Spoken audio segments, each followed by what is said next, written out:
Olá, pessoal, tudo bem?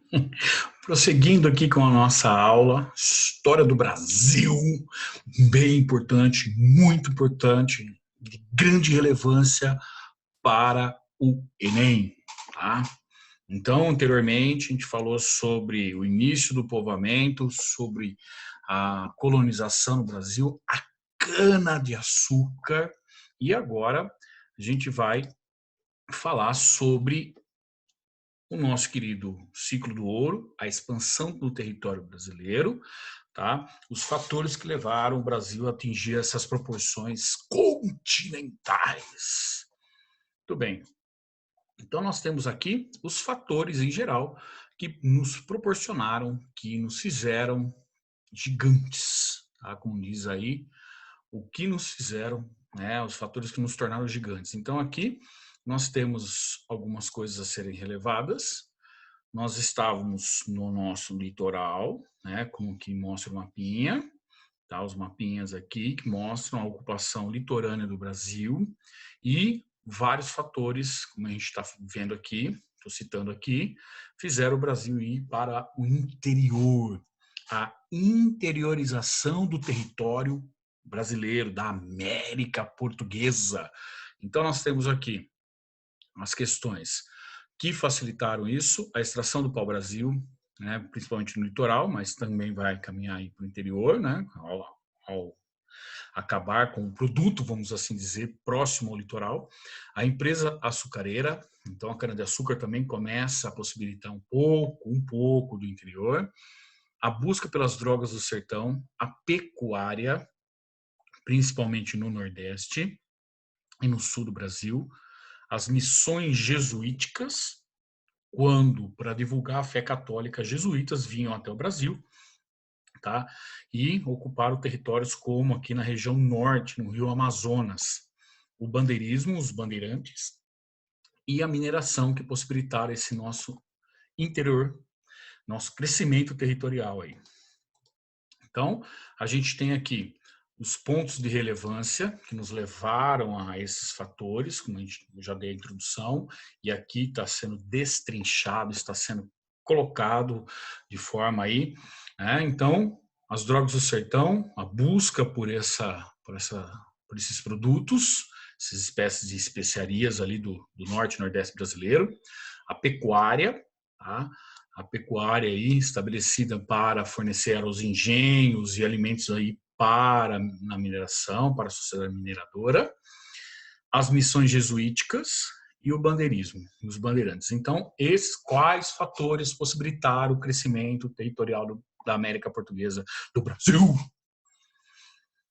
A busca pelas drogas do sertão, a pecuária, as missões jesuíticas e os bandeirantes, tá? Esses fatores são essenciais para nós visualizarmos, entendermos o que foi essa expansão territorial.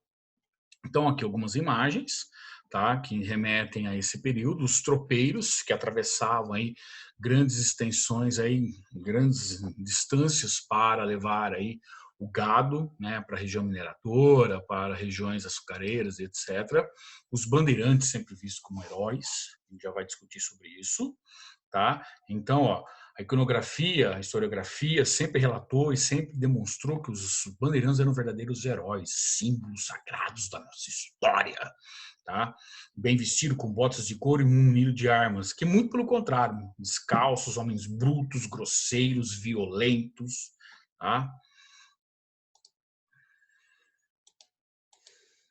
Então, os bandeirantes, eles vão interiorizar e para o interior do Brasil em busca dos índios, queriam mão de obra, tá? Então aqui os bandeirantes saíam principalmente da região de São Vicente, da cidade de São Paulo, caça ao índio. Então, como não tinha dinheiro para comprar negros africanos, eles iam atrás do negro da terra, do índio. Então, o bandeirante tinha interesse muito dos índios que estavam com os jesuítas. Por quê? O índio já estava catequizado, já estava caminhando para ser branco. Então, era fácil colocar ele no trabalho.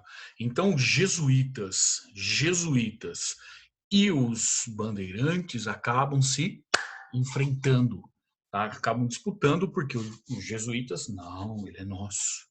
Ele tem que aprender o nome de Deus, aprender a Bíblia. Enquanto os bandeirantes, ele vai ser o nosso escravo. Então, os bandeirantes, né, são às vezes tratados como heróis. Sempre aparecem em vestibular. Bandeirantes, heróis. Por que eles são considerados um herói? São considerados heróis porque interiorizaram o nosso território. E por que são considerados vilões? Porque dizimaram várias tribos indígenas. Tá? Então, aqui, há essas disputas entre eles. Okay. Então, aqui as missões jesuíticas, as principais regiões, os enfrentamentos entre bandeirantes e jesuítas, aí onde que, na disputa aí pelos índios. Os tratados limites, então, esses fatores que eu acabei de citar para vocês, possibilitaram o rompimento, acabar com o Tratado de Tordesilhas, que durou aí, né, vamos assim, até 1750, quando foi estabelecido o seguinte: onde você tem posse, você vira dono. Então, o Tratado de Madrid estabelece onde a América Portuguesa, onde Portugal se estabeleceu, ele é dono agora. Então, 1750, nós somos um dos principais tratados aqui, Tratado de Madrid, que estabelece aí o crescimento, praticamente o fim do Tratado de Tordesilhas, mostrando o nosso gigantismo já. Agora nós temos aqui o ciclo minerador, né? Quando a cana-de-açúcar, no final do século XVII, vai entrar em decadência e surge a descoberta, né, dos metais preciosos no Brasil, no território da América Portuguesa, na região que nós chamamos de Minas Gerais atualmente, Minas Gerais, Mato Grosso, Goiás, né, atualmente. Então, no início do século XVIII, descobriu metais preciosos no Brasil. A coroa portuguesa vem com tudo e estabelece uma série de regras. Vai ter o controle, tudo que for encontrado vai passar pela América Portuguesa, pela coroa portuguesa, vai ser estabelecidos impostos, o principal sendo o quinto, 20% de todo o ouro encontrado seria do governo português. O ouro encontrado ele deveria ser fundido. As casas de fundição transformavam o ouro encontrado em linguetes, em barras, vamos assim dizer, carimbadas, taxadas com o selo da coroa portuguesa. Então, aqui, as pepitas de ouro encontradas, tá? Que é um exemplo do que era encontrado e o que o governo português fazia. Transformava nesses lingotes com os símbolos da coroa portuguesa, é meu, foi taxado e agora pode ser passado para outro lugar. Então aqui nós temos o ouro sendo explorado nas águas, em rios, com as bateias utilizadas até hoje, tá? Uma espécie de peneira. Então é dessa forma que os portugueses exploravam o ouro ao longo do século XVIII na região das Minas Gerais. A sociedade. Alguns discutem hoje que era melhor a vida dos escravos na mineração do que na cana-de-açúcar. Muito pelo contrário, era tão terrível quanto. Então, a pessoa, o negro escravo, ficava 10 horas dentro da água com doenças de pele, doenças respiratórias e por aí vai. Ah, mas ele poderia comprar a liberdade dele. Como? Roubando do dono dele? Ah, ele poderia encontrar o ouro. Aonde que ele trouxe aquele ouro? Então, tem uma autora que ela diz o seguinte: os excluídos do ouro, em que a gente tem aqui uma camada muito rica, tá? Os grandes proprietários aqui de escravos, né? Os grandes mineradores, as autoridades, os contratadores portugueses, grandes comerciantes, mas por outro lado, apesar a riqueza concentrou-se nas mãos de pouquíssimos. A pobreza imperava na região de Minas, tá? Então, aqui, a grande parte está excluída de todo e qualquer direito. Tá? Não é porque é o ouro, não.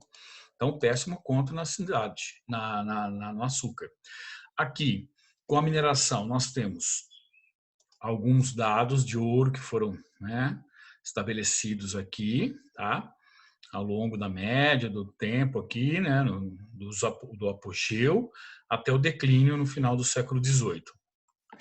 Eduardo Galeano, um pensador aí, ele dizia o seguinte: o ouro brasileiro deixou buracos no Brasil, templos em Portugal e fábricas na Inglaterra. Então, com quem ficou o ouro brasileiro? Necessariamente com a Inglaterra, pois a Inglaterra, né, tinha uns laços comerciais muito fortes com a coroa portuguesa dependia e muito do governo da economia inglesa, fazendo com que eles passassem praticamente tudo para os ingleses. A coroa portuguesa passasse tudo para os ingleses. Aqui o brasileiro, ele tinha meios de contrabandear o santo do paoco. Criavam-se imagens barrocas aí principalmente, que era o estilo artístico da época, e eles inseriam o ouro ali para ser contrabandeado. Então, às vezes saiu uma procissão, saiu uma reza, saiu alguma coisa, e a imagem recheada por ouro. Que beleza! Então, aqui nós temos também a organização portuguesa, com os impostos, com o controle, com a fundição, tá? Tudo feito aqui. Existe a descoberta do Distrito Diamantino. Portugal quer isolá-lo, essa região do Distrito Diamantino, isolado do resto do universo. Por quê? Só eles querem ganhar dinheiro, tá? Então, aqui o isolamento da região que se descobriu diamantes do resto do universo para Portugal poder ganhar tudo o que eles quiserem. E quais são as mudanças proporcionadas com a mineração? Nós temos aqui um aumento populacional, veio muita gente para o Brasil em busca de oportunidades. Então, quais são as consequências da mineração para a América Portuguesa, para Portugal? Mercado interno, circulou mais mercadorias, integração econômica entre as províncias, entre as regiões. O açúcar no Nordeste, em decadência, vai dar lugar para a economia mineradora aqui no Sudeste. A capital, em 1763, mudou de Salvador para o Rio de Janeiro. Existe um crescimento populacional, um crescimento de integração econômica, mudança da capital, tudo isso proporcionado aí pelo ouro, tá?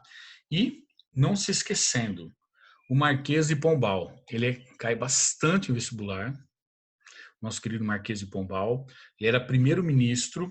Depois, quando eu falar com vocês sobre o iluminismo, eu vou falar ainda mais sobre ele.